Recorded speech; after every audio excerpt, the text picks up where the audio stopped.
What do you do when you got a table full of unripe green tomatoes?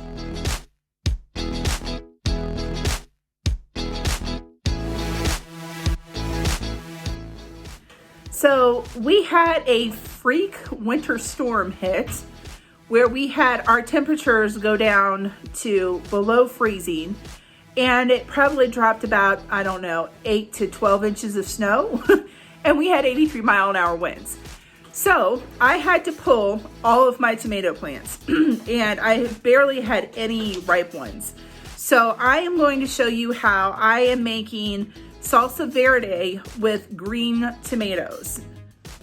Now I did have some tomatillos, but I had very few of them, and usually Salsa Verde is made with tomatillos, but I found a recipe to use green tomatoes. I made a small batch of it and tried it out on my family and they loved it. So I'm gonna show you what I'm doing. All right, so what I'm doing here is I'm washing my tomatoes because they have a little bit of dirt on them, and I'm taking like the stem part that goes in the garbage disposal. But the dirt will sink to the bottom, the tomatoes will float to the top. And so we're just gonna give these a good cleanse, and then we'll start with our salsa.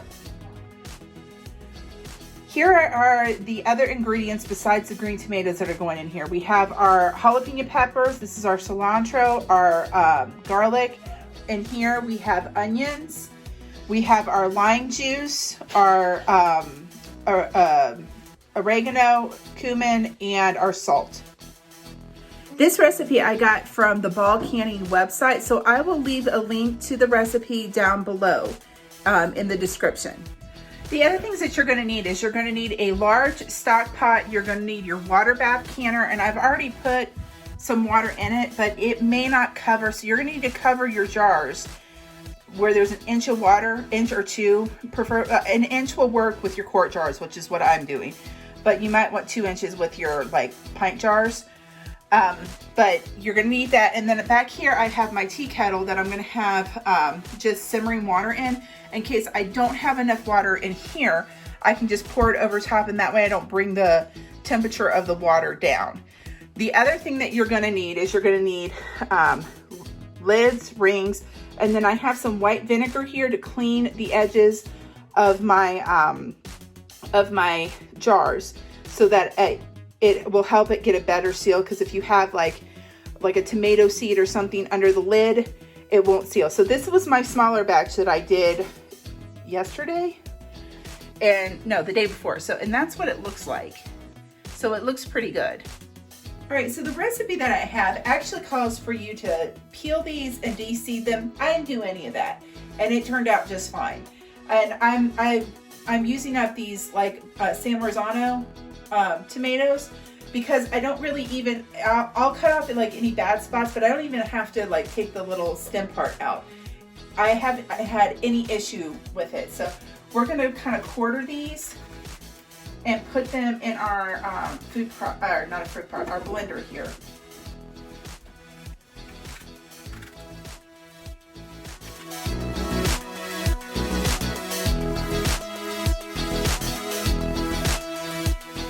All right, I have my blender full, and I'm just going to crush these down until we like our salsa pretty smooth. We don't like big chunks of stuff in it. So that's what I'm gonna do here. All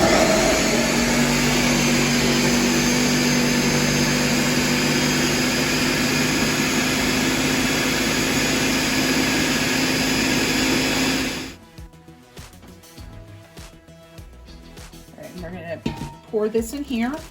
And I need 7 cups of this. Actually, I'm gonna do more because I'm doing like a triple batch of it. But like I said, I'll leave the recipe down in the description below. This next step is very important. You're cutting up jalapenos, you're cutting up quite a bit of them.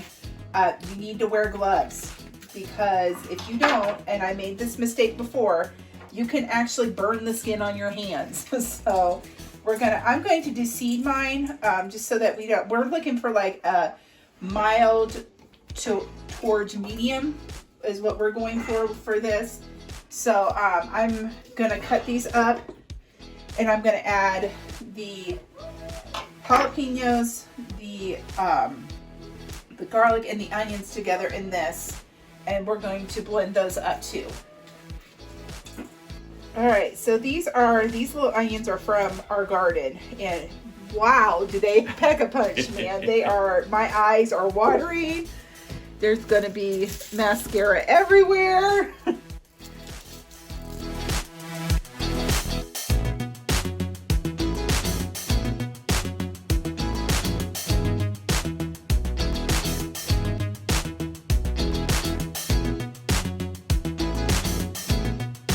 So I am peeling my garlic, and I got this really kind of nifty. It's like a silicone thing that you could just kind of, it's got ridges on the inside, and you roll the garlic in it, and it, well, usually it'll take the peel right off of it. There you go. There it is. See? It's like that. I didn't press hard enough on it last time. So we are going to take all of this and put it in there. So I did one pepper where I left the seeds in it, just one out of like 10. So it'll give it just a little bit of heat, but again, my husband can't handle a whole lot of heat, so we're just gonna go ahead and crush these. We are now going to pour in our onion, chili, garlic, or not chili, jalapeno garlic mixture into here. It smells amazing. It does. And then we're going to go ahead and turn the heat on and get this to where it is, where it's just starting to boil. And while it's doing that, I'm going to chop up the cilantro and measure out all of my other spices. And then we'll just stir this up a bit so that it's all kind of incorporated.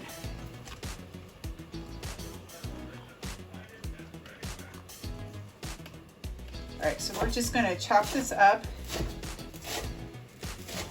And when you chop things, make sure when you're holding it, you're curling your fingers like this so you don't nick the tips of your fingers. And we're just going to do kind of a rough chop. It's not going to be a super like fine.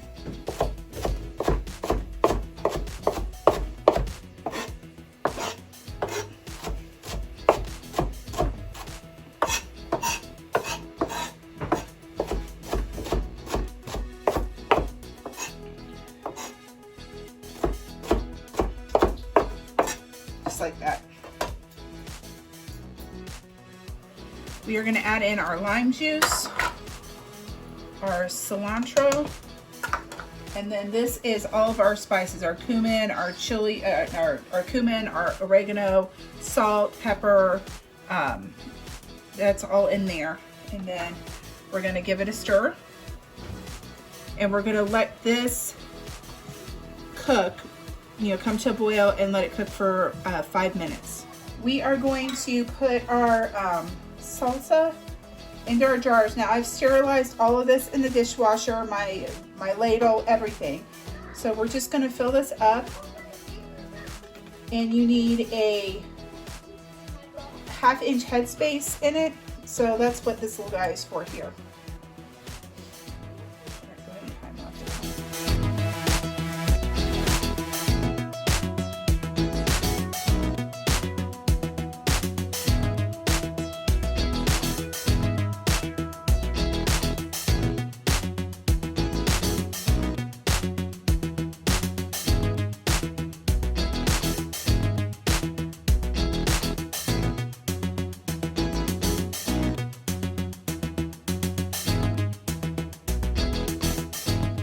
We're going to put a couple splashes of white vinegar in here. If you have water that has a lot of minerals in it, this will keep your jars from clouding up.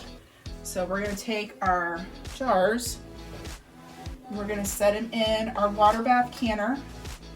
Now this has enough acid in it with the tomatoes and the lime juice and everything that you don't need to use a pressure canner. And then we're going to, once this comes up to a boil, we're going to set the timer. For us, we have to do it for 25 minutes because we're at a higher altitude. But if you're at lower altitudes, 20 minutes usually will work. And then we're just gonna lower this down in and make sure that we're covering. See, we're not covered by an inch of water. So we're gonna go ahead and pour hot water in there and cover it up. And you've had that hot water boiling in the back, or Yes. staying hot in the back. I've had it on a simmer in the back. Yeah, So, that's there. awesome. Our 25 minutes are up. And now we're gonna put these on a clean, dry towel and let them sit, and you'll listen for a ping. And then you're gonna let them sit for 24 hours. Now you put them on a towel because if you put these very hot jars on a cool countertop, you will crack your jars and have salsa everywhere. So this is our green tomato salsa verde. So make sure you like and subscribe. Leave any comments you have down below, and more updates as we go. Bye.